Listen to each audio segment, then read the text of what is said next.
This is Ian Cameron for thesportsgeek.com, and I'm looking at CFL DraftKings for the Week 6 slate. Let's get right to it. And taking a look at Week 6, we've got 4 games as usual, Thursday through Sunday this week. Quarterbacks to begin our look at DraftKings for Week 6 in the CFL. As you would expect, I mean, not really a big shock here to see the quarterbacks near the top. Mike Riley leading the way at 11,200 in terms of salary. Definitely a guy that has been fantastic, over 350 yards in every single game that he's played. Obviously a guy I would consider. You're not getting any bargains, but you get the production for the price you pay pretty much week in and week out from Mike Riley. So that's definitely something you like to see. Last game, more of the same. Great production, 76% completions, 354 passing yards, 3 touchdowns, 30.6 DK points for Mike Riley against Hamilton, albeit in a losing effort because of Edmonton's terrible defense. But Mike Riley produces week in, week out for the price you got to pay, $11,200. I don't mind paying that price for the production that Mike Riley has been giving in the passing game every single week. Henry Burris, old Smiling Hank, is back in the fold this week, returning from injury.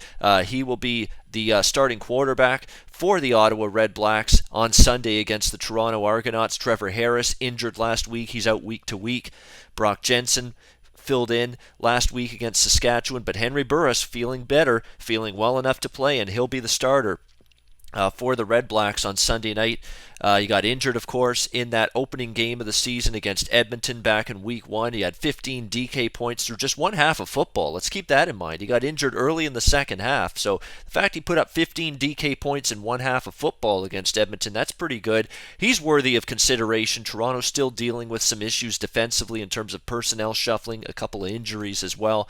I think Burris a decent choice. I think the best choice, though, from a value perspective, with quarterbacks this week in the CFL, you got to go all the way down to Matt Nichols at 7,500. The Winnipeg Blue Bombers quarterback, head coach Mike O'Shea for Winnipeg, finally making the change here with Drew Willie being benched. Matt Nichols now taking over as the starting quarterback, and wow, what a pathetic secondary he has the potential to feast on here in his first start of the season for Winnipeg. And he's facing his former team too, Edmonton, team that Nichols used to be on. Nichols replaced Mike Riley as the quarterback for this team back when Chris Jones was the coach. He had a little bit of struggles, but he felt he got yanked and benched too soon. They went to James Franklin after that, way too quickly in his mind. He wanted out of Edmonton. They granted him his wish, traded him to Winnipeg. He'll be fired up to play. This is his former team. He felt he got a raw deal from them, didn't get a fair shake. He'll be motivated to play, and that Edmonton secondary has been Swiss cheese so far. Hamilton torched that Edmonton secondary. It was awful in the second half last week. Jeremiah Masoli completed 23 straight passes. 23 straight completions for Jeremiah Masoli against that Edmonton secondary. I think at $7,500, Matt Nichols is worth a shot and worth putting in a lineup of some kind this week. I mean, he has looked good in his limited playing time this season. He came in late against Calgary last week in that game, even though they were well behind, and he did solid. 9 completions out of 15, 60% completions. He did throw a touchdown pass, 88 passing yards for Matt Nichols, 9.7 DK points in what? He played half a quarter, still got 9.7 DK points. Not bad for Matt Nichols. Now he gets a full week of practice, get ready to make his first start of the season here. Try to get some chemistry going with this offense. In the end, it's still going to come down to Winnipeg's offensive line, which has been brutal. But I think Matt Nichols at the price, Matt Nichols based on the defense, the sieve of a defense in terms of the secondary that he's facing here, is absolutely worth a look at that price, $7,500. Wouldn't surprise me to see Matt Nichols provide better output and results considering the price he's slotted at this week in the quarterback ranks. So $7,500 with Matt Nichols, I'd give that a look for sure.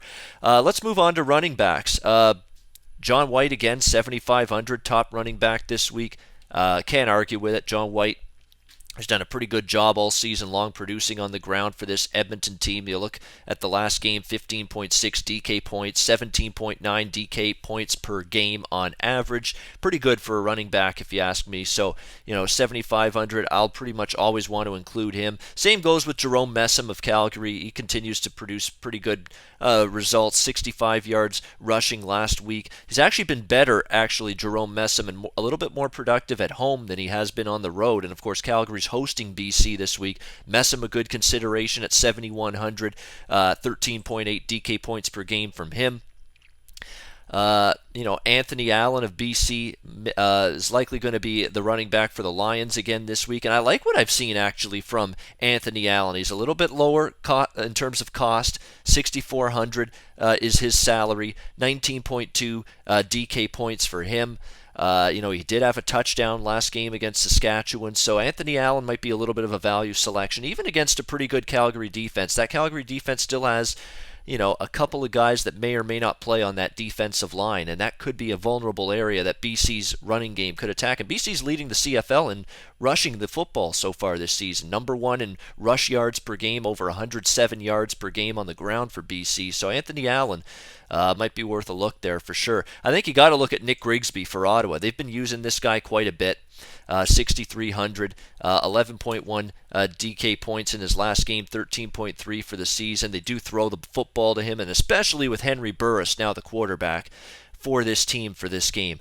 Henry Burris, an older guy, doesn't have the mobility that Trevor Harris or a lot of other quarterbacks have. That means you're going to be looking for those screen passes, those little plays to get the ball out of the quarterback's hands quickly, because the pass rush is coming. Henry Burris doesn't have the quicks that he used to, the hops, the feet, whatever you want to call it, the mobility, basically. He doesn't have it like he used to in that regard. Screen passes to the running back, I think, are going to be a focal point of Ottawa's offense with Burris back under center, and that means Nick Grigsby could be able to make plays, not only running the football, but catching it as well. So Grigsby, I think, a decent option at 6,300. That's about it for running backs. Moving on to wide receivers this week. Like I say, you saw what Hamilton's offense did last week against Edmonton's just absolutely abysmal secondary. It was just scary how bad that Edmonton secondary was in the second half, and that utter collapse against the Ticats. I'd target some Blue Bombers. I really would. Weston Dressler, 7,700. Got to consider him. How about Darvin Adams at 7,300? That's another guy I think you got to consider. 20.9 DK points for Darvin Adams in his last game. Jace Davis seems to be a guy that Drew Willie was really targeting. I don't know if I'd go back to the Jace Davis for this Winnipeg offense this week at wide receiver, because now you got a new quarterback, Matt Nichols. We don't know exactly which receiver yet Matt Nichols is going to be relying on in his first start, but I would say, like I just mentioned, Dressler is a veteran guy and a receiver that usually makes quarterbacks that don't have a ton of experience a little bit more comfortable. So I would think, in terms of targets, Dressler's going to get many targets from Nichols on Thursday night against Edmonton. Same with Darvin Adams, one of the more veteran receivers. I think there's going to be a lot of points in the Winnipeg-Edmonton game. There's been a lot of points in every single Edmonton Eskimos home game this year. They're 3-0 to the over. For those of you that are into sports betting, every one of their games has flown over the total.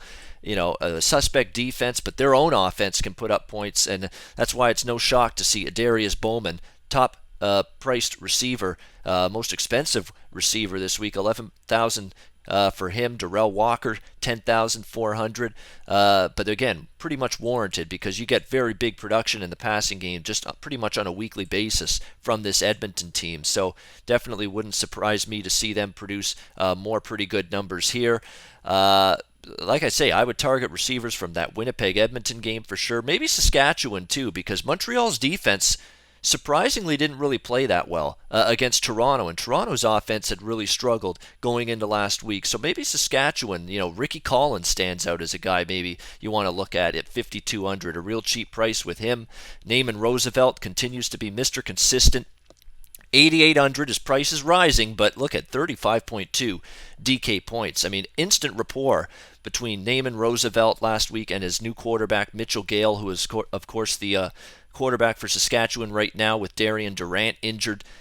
Mitchell Gale will be the quarterback again Friday night against Montreal for Saskatchewan. Instant chemistry developed between him and Roosevelt. Roosevelt with 8 catches, 182 yards, including a touchdown last week, 35 DK points. Naaman Roosevelt, a great inclusion, I think, on your lineups this week, $8,800 at wide receiver. All right, we're going to wrap things up this week with your DST options. And DST, number one is the Stampeders at 5,200. I'm not sure that's great value on Calgary's D this week. BC's off a bye. They get lots of time to practice, prepare, get their offense in gear. I don't know. I'd probably stay away from Calgary. The defenses that stand out to me this week, I want Saskatchewan's defense, $5,100. They'd be my number one choice this week in terms of DST.